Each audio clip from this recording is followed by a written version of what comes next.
Telediario Argentina, en comunicación directamente a la ciudad de San Fernando del Valle de Catamarca, precisamente en la provincia de Catamarca. Allí el señor Fernando Rojas, hijo del ex ministro de Desarrollo Social de esa provincia, presuntamente asesinado. Rojas, buenos días y gracias por atendernos a esta hora de la mañana. Buenos días a usted y a toda la teleaudiencia de su programa. Fernando, usted en varias oportunidades, digo, y en varios medios de comunicación social, inclusive en medios nacionales, ha dicho que se ha hecho hasta lo imposible para ocultar el asesinato de su padre. Digo, ¿cómo se llega, digo, a esa conclusión de estos dichos, digo, en los medios nacionales? Porque pasamos por muchas desgracias nosotros desde el momento que perdimos a nuestro padre, ver cómo intentaron involucrarnos en la escena del crimen, ver cómo intentar hablar que mi papá tenía un problema de salud, luego una cuestión de un asesinato pasional, después del vínculo familiar, pero siempre evitando ir sobre otras líneas de investigación. A pesar de que hoy en día el fiscal actual, desde que asumió hasta el día de hoy, sigue con sus 5 líneas investigativas en el caso, solamente abordó la línea de la familia y no hizo hincapié en las otras líneas de la misma intensidad que lo hizo con nosotros. Y bueno, no encontró nada porque nosotros no tenemos nada que ver con el caso de mi papá, que lo asesinaron tan brutalmente. Y es más, como usted puede ver, somos los únicos, ¿sí? A pesar de que mi papá era un secretario general de un gremio muy conocido a nivel nacional, que es UTGRA, también ministro de este gobierno actual de Catamarca, somos los únicos que estamos luchando y pidiendo que se sepa la verdad y que la gente que hizo esto, que pague. ¿Cuáles son los avances de la causa al día de hoy, Fernando? Y mire, tenemos hoy, creo que por arriba de los 30 cuerpos de expediente, de los Ujú. cuales hay información que no apunta a la causa. Lo que sí estamos viendo es un giro a partir de que en reiteradas oportunidades nosotros solicitamos el apartamiento del fiscal que está llevando la causa actualmente y no tuvimos resultados positivos. Hoy tiene 4 denuncias de Yubri y un proceso que se está iniciando y a partir de ese momento observamos un giro de 360 grados del fiscal y es más, hizo públicas declaraciones hace poco en medios locales que hay alguien que tiene un interés de apartarlo a él porque está tratando, digamos, está llevando causas muy pesadas de acá de Catamarca que todo tienen que ver con cuestiones de corrupción.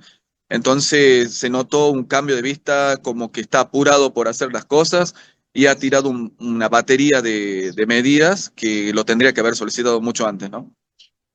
¿Por qué cree usted, digo, desde la parte legal o técnica, seguramente lo ha conversado con su abogado o defensor, digo, ¿por qué cree que desde el gobierno tratan de alejarse de lo que ha sucedido o no tratan de prestar en todo caso colaboración para que se sepa la verdad? Mire, mi papá, lo que yo le puedo contar es del momento que él ingresó, al poco tiempo de estar en esa cartera, que es un ministerio muy caliente y que abarca varias áreas, el Ministerio de Desarrollo Social, encontró cosas que no le gustó. Mi papá es una persona que siempre fue muy recta y no le gustó que había recursos que no estaban llegando desde Nación porque habían fondos que no se estaban presentando facturas y recibo de las operaciones que tendrían que estar realizando el Ministerio de Desarrollo Social. Dicho de eso, encontró una deuda muy grande de plata que era girada de Nación, ¿sí? Y que aparentemente terminó en el destino de una financiera de criptomonedas que estaba muy de moda acá en Catamarca. Después esa financiera de criptomoneda paró, digamos, de hacer los retornos porque este señor, Edgar Bacciani, decidió, con la popularidad que tenía y el manejo de dinero y toda la gente que invirtió ahí, decidió hacer un comentario que quizás para él fue desagradable y lo llevó a esta situación de decir que quería ser candidato a gobernador. A partir de ahí, el gobernador de Catamarca lo denunció junto con el gobernador de La Rioja en la UIF y comenzó a tener inconvenientes él en la financiera, empezó a quebrar él y quebraron todas las demás financieras de criptomonedas acá de Catamarca. El hueco no solo quedó en desarrollo social, sino en otros ministerios, en otros intendentes. Hay mucha participación de gente en esta financiera, dado a que era muy popular y todos querían invertir por el retorno tan grande que tenía. Mi papá hizo denuncia de eso, ¿sí? Habló con gente de desarrollo social de la nación, en aquel entonces estaba una ministra, logró buscar la forma de destrabar el conflicto y conseguir un dinero de retorno, pero había una deuda muy grande acá en Catamarca que tenía que pagar a proveedores. La sospecha de la familia es que mi papá bajó con plata, ¿sí? Por eso pedimos que se siga la ruta del dinero. Aparentemente mi papá traía plata para pagar a proveedores y quizás una de las situaciones en la que mi papá fallece es por cuestión de un robo o un dinero o algo por el estilo.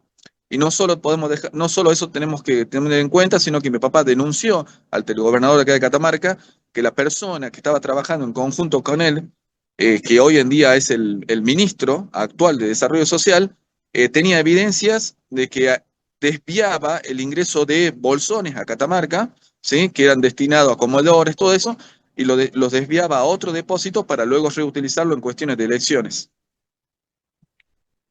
Fernando, digo yo, si el dirigente Luis Barrio Nuevo en alguna declaración no hubiera dicho que había algo más con lo que le ha sucedido a su padre, posiblemente hoy no se estaba investigando, digo, un asesinato. ¿Están convencidos de Exactamente, que, sí, digo, están porque convencidos ustedes que finalmente su padre ha sido asesinado, que no ha sido, no se ha dado otra situación en la escena de lo que presuntamente ha sido el crimen?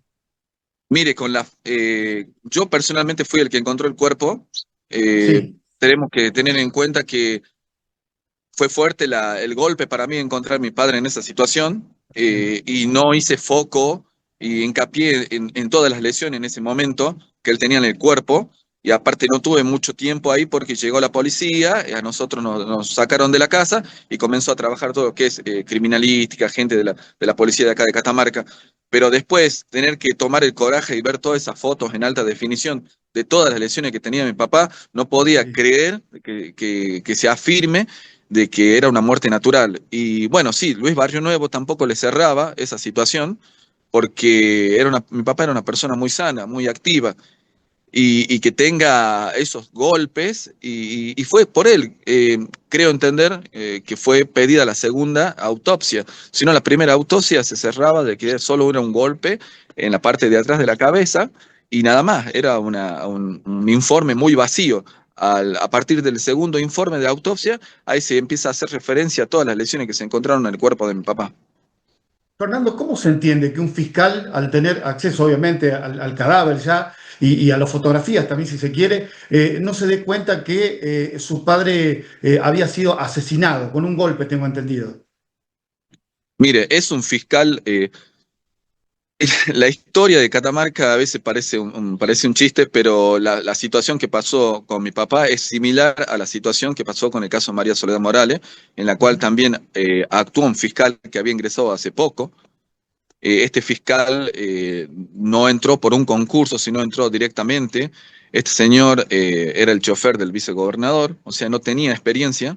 Fue a él que mandaron, quizás por cuestiones de turno o vaya a saber, y entonces como que desconocía de una situación como esta, pero bueno, creo que no hace falta ser muy profesional en la tarea para darse cuenta de todas las lesiones que tenía mi papá. Aparte, ellos tuvieron bastante tiempo dentro de la casa y observaron, sacaron fotos. Entonces, a nosotros nos resulta imposible creer la versión de ellos que dicen de que aparentemente solo tenía una lesión en la cabeza.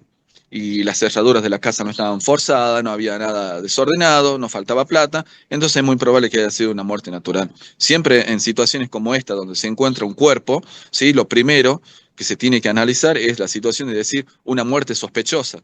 Y a partir de estudios e informes que confirmen, podrá decir si fue una muerte natural o no. Acá se actuó desde el primer momento como una muerte natural. Fernando, mis dos últimas preguntas. Sé que tiene compromiso con otros medios de comunicación de Catamarca Capital u otras provincias, si mal no recuerdo. Fernando, mi próxima pregunta, digo, ¿qué opinión se merece de su parte de que va a intervenir, digo, equipos técnicos, tengo entendido, del Ministerio Público Fiscal de la provincia de Buenos Aires, a manera de colaborar, digo, con parte de esta investigación? ¿Qué opinión se merece de su parte? Mire, todo lo que sea de afuera a nosotros no nos resulta positivo, ¿sí? Les recuerdo que ya hubo una intervención y pedido y ayuda de Nación, pero en esa ocasión fueron mal aprovechados porque la línea de investigación en la cual había solicitado que se investigue el fiscal, en este caso el fiscal actual Costilla, le pidió a fuerzas federales, gendarmería y también cuerpo de la policía de Cava de Buenos Aires que se base sobre la investigación hacia el hijo y hacia la familia y no hacia los diferentes ámbitos. Entonces fue mal aprovechado porque los informes resultaron negativos en todos esos casos. Entonces generó una confusión en Catamarca diciendo cómo puede ser que las fuerzas federales, incluido la gendarmería, no se llegó a esclarecer el crimen. No, fue porque se lo aprovechó mal el recurso. Y espero que esta oportunidad sea una situación en la que se pueda pedir ayuda, ¿sí? Y que venga esa ayuda acá a Catamarca y que se analicen las siguientes líneas, como el ámbito laboral de mi papá, los proveedores, la ruta del dinero, las criptomonedas, la plata que giraban a la criptomoneda con fondos públicos nacionales, que eran fondos que eran para programas de ayuda de gente muy necesitada y que lamentablemente la timbiaban. Mi última pregunta, Fernando, ¿usted cree que este será un caso más que puede quedar sin resolver o cree que se va a encontrar justicia, que finalmente se va a conocer la verdad de lo que le ha sucedido a su padre? Mire, ¿qué le puedo decir? En mi casa, en la casa de mi papá, ya mucho no van a encontrar porque ya ha pasado bastante tiempo, pero ¿Mm? sí creo que si se hace hincapié a los responsables que estuvieron el día 4 en el domicilio, y si se los investiga como corresponde, se puede, digamos, abrir la causa, porque tenemos dos causas, la causa del asesinato de mi papá y la causa del encubrimiento, y quizás por hacer, digamos, hincapié sobre la causa de encubrimiento podemos llegar a algo, ¿sí? Pero yo creo, para la altura de que estamos, que la persona que está involucrada en este crimen es alguien muy importante. Por eso no se entiende el porqué, el tiempo de que no tengamos una resolución y no hay crímenes perfectos, ¿sí? Así que esto se tiene que saber. Se tiene que conocer la verdad. Correcto. Y los responsables obviamente tendrán que cumplir la pena que tengan que cumplir, porque en algún momento creo que creo que no puede quedar otro crimen más en Catamarca sin saberse, sin Es, conocer la verdad. es vergonzoso porque lamentablemente la historia se repite después de 33 años. Las mismas familias que están en el gobierno que estaban en el gobierno para la época del asesinato de María Soledad Morales son las mismas que están hoy en día en el gobierno actual. Fernando, le agradezco por su tiempo, ha sido muy amable, muchas gracias. Y bueno, en otro No, contacto por favor. seguramente estaremos ahondando un poco más, digo, en las causas. No, muchas gracias, muy amable. Gracias a ustedes y bueno, y salud. Que tengan buen día. Igualmente.